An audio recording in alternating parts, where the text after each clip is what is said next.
പിശാചിന്റെ വചനം.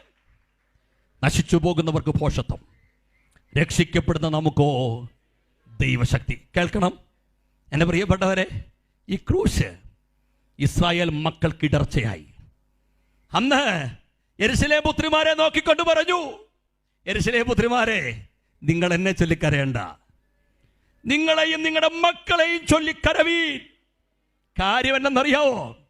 ഒരു കാര്യം തിരിച്ചറിയുക, ഈ രക്തത്തിന്റെ മുദ്രയില്ലെങ്കിൽ നമ്മൾ സുരക്ഷിതരല്ല. എന്തെങ്കിലും സുരക്ഷിതത്വം അനുഭവിക്കുന്നുണ്ടോ?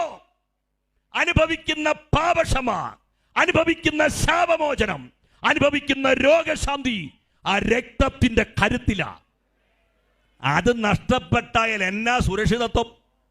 എൻ്റെ പ്രിയപ്പെട്ടവരെ, ഇന്ന് രാത്രി ദേശത്തോട് ഞാൻ ആദ്യം വിളിച്ചു പറയാം, നീ ഏത് ജാതിയിൽപ്പെട്ട വ്യക്തിയാണെങ്കിലും, ഏത് മതത്തിൽപ്പെട്ട വ്യക്തിയാണെങ്കിലും, ഏത് വർഗത്തിലും വർണ്ണത്തിലും പെട്ട വ്യക്തിയാണെങ്കിലും, ഇന്ന് രാത്രി ഈ സുവിശേഷം ഉയർത്തിയിട്ട് ഞങ്ങൾ വിളിച്ചു പറയുന്നു, ഞങ്ങൾ ഉയർത്തി പറയുന്ന ഈ യേശുവിന്റെ രക്തത്തിന് നിന്നെ വിടുവിക്കാനുള്ള കരുത്തുണ്ട്.